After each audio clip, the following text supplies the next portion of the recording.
Hello friends, welcome to our official YouTube channel platform व study पे।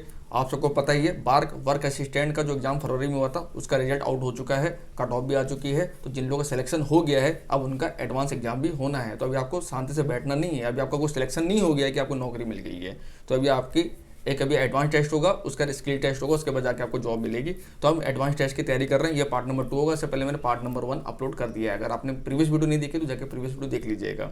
इसमें हम अगेन करेंगे साइंस और जीके के मिक्स क्वेश्चन, जो कि आपके एग्जाम के लिए बहुत ज़्यादा इंपॉर्टेंट होने वाले हैं। और इसे प्रीवियस ईयर के क्वेश्चन के आधार पर ही इन क्वेश्चनों को बनाया गया है। तो ये वीडियो को पूरा जरूर देखिएगा।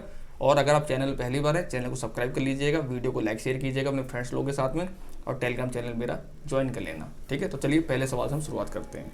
तो फ्रेंड्स, पहला क्वेश्चन है, अजंता की गुफाएं कहाँ स्थित हैं? Where are Ajanta caves located? तो अजंता एलोरा की जो गुफाएं हैं बहुत ज़्यादा फेमस है, वर्ल्ड फेमस है ये, और यूनेस्को की विश्व धरोहर यूनेस्को में भी है ये एडेड। तो ये कहाँ पर है? ये जहाँ के लिए आप तैयारी कर रहे हैं महाराष्ट्र, तो महाराष्ट्र में ही स्थित है ये। राइट आंसर होगा हमारा ऑप्शन नंबर सी, महाराष्ट्र। ठीक है ना। अगला क्वेश्चन है, ब्रह्म समाज के संस्थापक हैं? Who was the founder of ब्रह्म समाज? राजा राम मोहन रॉय, स्वामी दयानंद सरस्वती, रामकृष्ण परमहंस, इनमें से कोई नहीं। तो ये भी बहुत ज़्यादा इंपॉर्टेंट क्वेश्चन है। ब्रह्म समाज की स्थापना जिस व्यक्ति ने करी थी उनको आधुनिक भारत का निर्माता भी कहा जाता है, क्योंकि इन्होंने जो भी भारत में कुरीतियाँ थी, सती प्रथा था, बाल विवाह था, बहुत सारी कुरीतियाँ थी हमारे यहाँ पे, उन सबको खत्म करने में बहुत बड़ा श्रेय इनको जाता है। तो इनका नाम जानते ही होंगे आप लोग, कौन है? वो है राजा राम मोहन रॉय। इन्होंने ही ब्रह्म समाज का स्थापना करी थी। कब करी थी? 1827 में। ठीक है ना। और इन्हीं ने ही लॉर्ड विलियम बेंटिक के साथ मिलकर 1828 में सती प्रथा को खत्म कराया था। सती प्रथा जानते हैं, जब किसी का हस्बैंड खत्म हो जाते थे तो उसके साथ महिला को भी जिंदा जला दिया जाता था। अब बताइए कितनी गंदी कुरीति थी ये, कि एक तो इंसान चलो मरा उसको हम जला ही रहे हैं, साथ उसकी बीवी को भी जलाते रहे। ठीक है ना। अगला क्वेश्चन है, लेंस की क्षमता का एसआई मात्रक होता है? What is the SI unit of lens capacity?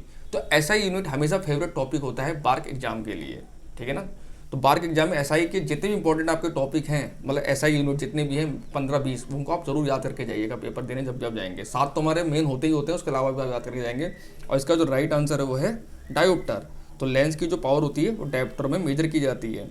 Positive होता है, निगेटिव होता है। अगर पॉजिटिव होगा तो कौन सा लेंस होगा? वो कॉन्वेक्स लेंस होगा, और माइनस होगा तो कॉनकेव लेंस होगा। ये आपको याद रखना है। यानी प्लस होगा तो उत्तल लेंस, माइनस होगा तो अवतल लेंस। ठीक है ना। अगला क्वेश्चन है, निकट दृष्टि दोष वाला व्यक्ति के चश्मे में लगा होता है? तो निकट दृष्टि दोष ये मैक्सिमम यंगर एज में होता है, जब आप 18 से लमसम, जब आपकी उम्र कम होती है, यानी 40-45 साल से जब आपकी उम्र कम होती है, तो ज़्यादातर व्यक्ति को यही बीमारी होती है। निकट दृष्टि दोष में होता क्या है, पहले तो आपको समझना पड़ेगा। मायोपिया, मायोपिया क्या है? मायोपिया में जिसका अपोजिट होता है निकट दृष्टि दोष को समझते हैं। निकट और साफ दिखेगा आपको, लेकिन जो दूर की वस्तुएं हैं वो नहीं दिखती हैं, इसलिए ऐसे व्यक्ति एएलपी वगैरह में रह जाते हैं बेचारे, उनको जॉब नहीं मिल पाती है। लोगों को पायलट वगैरह बनने की इनकी इच्छा होती है, या जूनियर इंजीनियर बनने की इच्छा होती है, तो उनको जॉब नहीं मिलती, क्योंकि वहाँ मेडिकल A1 लेवल का मेडिकल होता है। ठीक है ना। तो ऐसे क्यों होता है? निकट का मतलब क्या होता है, जो आपका जो इमेज है ना वो रेटिना से पहले ही बन जा रहा है, इसलिए इसका नाम निकट दृष्टि दोष रखा गया है। ठीक है ना। लेकिन होता क्या, होता उल्टा है। निकट की साफ दिख रही है लेकिन दूर की आपको नहीं दिख रही है। डिस्टेंस विजन आपका कम हो गया है, लेकिन जो नियर विजन है वो आपका परफेक्ट है, नियर की वस्तु आप साफ देख रहे हैं। तो इसमें कौन सा लेंस का उपयोग हम करते हैं? इसमें अवतल लेंस का उपयोग करते हैं। तो राइट आंसर होगा हमारा option number B, concave lens. और अगर दूर दृष्टि होता तो हमारा आंसर हो जाता है कॉन्वेक्स लेंस, यानी उत्तल लेंस। ठीक है ना। और अपोजिट चलता है, इसमें हमेशा याद रखिएगा आप लोग। और इसको माइनस में लेते हैं, जो निकट दोष वाले होते हैं उनका चश्मा माइनस में होता है, याद रखना। जैसे -1.25, -7.5, और अगर आपको उत्तल लेंस होगा तो प्लस में जाएगा, +1.25, ऐसे जो भी होता है। ठीक है ना, जो भी आपका नंबर होगा चश्मे का। अगला क्वेश्चन है, भारत में राष्ट्रीय आय का आकलन सबसे पहले किसने किया था? Who was the first to assess the national income in India? तो ये भी बहुत ज़्यादा इंपॉर्टेंट क्वेश्चन है। इन्होंने ही बताया था कि कैसे अंग्रेज हमारे भारत से धन लूट के बाहर ले जा रहे हैं। ठीक है ना। ड्रेन थ्योरी भी इन्होंने ही दी थी, और इनका नाम जो है वो है दादा भाई नौरोजी, और ग्रैंड ओल्ड मैन के नाम से भी जाना जाता है, भारत का ग्रैंड ओल्ड मैन। ठीक है ना। अगला क्वेश्चन है, ओजोन परत कहाँ पाई जाती है? Where is the ozone layer found? Ionosphere, बहिमंडल, क्षोमंडल होगा ये, और समताप मंडल है। ठीक है ना। तो इंग्लिश में थोड़ा दिक्कत है, मैं सही करा दूंगा जब PDF आपको दूंगा इसकी। तो ओजोन परत जानते हैं, जो भी सन से अल्ट्रावायलेट रे जाती है, इससे हमारी क्या करता है, ये प्रोटेक्शन करता है। अगर अल्ट्रावायलेट रे डायरेक्ट अर्थ पे आ जाएंगी तो क्या होगा, हमको स्किन कैंसर हो जाएगा, और स्किन संबंधी बहुत सारी प्रॉब्लम होने लग जाएगी, और थोड़ा जीना बड़ा मुश्किल हो जाएगा हम लोगों के लिए। तो ये ओजोन परत समझ लिया एक वरदान है हम लोगों के लिए भगवान की तरफ से, कि भैया आप सुरक्षित रहें पृथ्वी पे। लेकिन आज के टाइम पॉल्यूशन वगैरह हम कर रहे हैं, उसकी वजह से ओजोन लेयर भी धीरे धीरे क्या हो रही है, खत्म होती जा रही है। ठीक है ना। तो इसका राइट आंसर है, यह है समताप मंडल, स्ट्रेटोस्फीयर में पाई जाती है ये, और इसका काम मैंने बताया दिया। और ओजोन के लिए एक इंटरनेशनल डे भी सेलिब्रेट किया जाता है, कब किया जाता है? 16 सितंबर को, अवेयरनेस के लिए। तो ये भी आपको याद रखना है, ठीक है ना। अगला क्वेश्चन है, संक्षारण किस प्रकार की अभिक्रिया है? What type of reaction is corrosion? तो कोरोजन जानते हैं, लोहे पर जंग वंग लग जाता है, जिससे लोहा खत्म हो जाता है, खराब हो जाता है, जब हम कुछ दिन बाहर उसको रख देते हैं। तो ये कौन सी रिएक्शन है? ये रिएक्शन हमसे पूछी गई है, ठीक है। तो इस रिएक्शन को हम बोलते हैं ऑक्सीडेशन रिएक्शन, आपने पढ़ा होगा। ऑप्शन नंबर सी, उपचयन। हिंदी में उपचयन और इंग्लिश में ऑक्सीडेशन बोलते हैं। ऑक्सीडेशन रिएक्शन में होता क्या है कि जो वातावरण से जो हाइड्रोजन होता है, ऑक्सीजन होता है, वो ऐड हो जाता है, लेकिन जो इलेक्ट्रॉन होते हैं वो निकल जाते हैं। इसकी वजह से क्या होता है? उसमें जंग लग जाती है, जंग की परत चढ़ जाती है, इससे लोहे का भार भी बढ़ जाता है, ठीक है ना। अगला क्वेश्चन है, शुष्क बुझा हुआ चूना पर क्लोरीन गैस की क्रिया से कौन सा पदार्थ बनता है? What substance is formed by the action of chlorine gas on dry quenched lime? तो शुष्क बुझे चूने पर अगर हम क्लोरीन क्रिया करेंगे, कौन सी क्या बनेगा? जाहिर सी बात है, हमारा क्या बनेगा? विरंजक चूर्ण बनेगा। तो राइट आंसर होगा हमारा ऑप्शन नंबर बी, विरंजक चूर्ण, यानी ब्लीचिंग पाउडर। अब ब्लीचिंग पाउडर वगैरह सब जानते ही हैं, इसका फॉर्मूला क्या होता है? इसका फॉर्मूला आपको याद रखना, CaOCl2, ठीक है ना। अगला क्वेश्चन है, फाइकोलॉजी में किसका अध्ययन किया जाता है? What is the study in phycology? तो फाइकोलॉजी पूछा है फंजाई का, एल्गी का, वायरस का, या ऑल दीज का।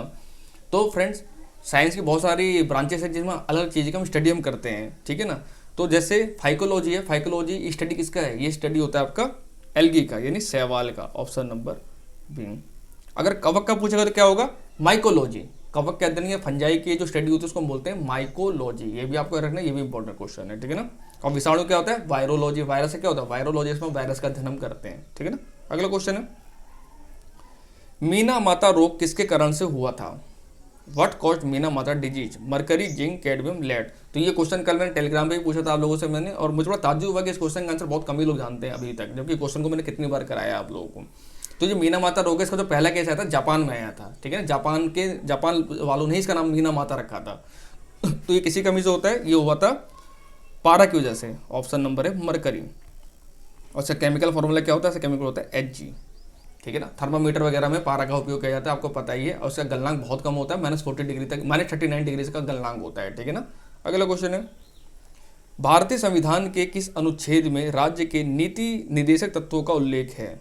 Which article of the Indian constitution mention the directive principles of state policy? यानी DPSP के बारे में कौन से आर्टिकल में बात करी गई है?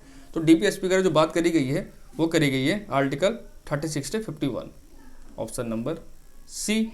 और कौन सा भाग है? तो इसका भाग है, भाग ही पूछा जाता है, भाग 4 में दिया हुआ है, ठीक है ना, आर्टिकल 36 से 51 तक। अगला क्वेश्चन है, कथकली शास्त्रीय नृत्य किस राज्य से शुरू हुआ था? तो कथकली, केरल की कली, कथकली मैंने आपको ऐसे याद भी कराया था। तो कहाँ का है ये शास्त्रीय नृत्य? ये है केरला का। राइट आंसर होगा ऑप्शन नंबर डी। और आपको ये पता होना चाहिए जो शास्त्रीय नृत्य हैं टोटल कितने हैं? तो टोटल 8 शास्त्रीय नृत्य हैं। जैसे कुचिपुड़ी आंध्र प्रदेश का है, ठीक है ना, भरतनाट्यम तमिलनाडु का है, ओडिसी उड़ीसा का है, मणिपुरी मणिपुर का है, सत्रिया असम का है। उसके बाद एक आपका कथक, कथक उत्तर प्रदेश नॉर्थ इंडिया का है, और एक और होता है मोहिनीअट्टम, मोहिनीअट्टम भी केरला का ही है। तो ये टोटल 8 क्लासिकल डांस हैं आपके जो आपको याद होने चाहिए, ठीक है ना। तो फ्रेंड्स, ये हमारे टॉप इंपॉर्टेंट क्वेश्चन समाप्त होते हैं। वीडियो को लाइक से जरूर कीजिएगा फ्रेंड्स लोगों के साथ में, और चैनल को सब्सक्राइब भी कर लीजिएगा ताकि आपको इसी वीडियो नोटिफिकेशन प्राप्त हो जाए। Thank you so much.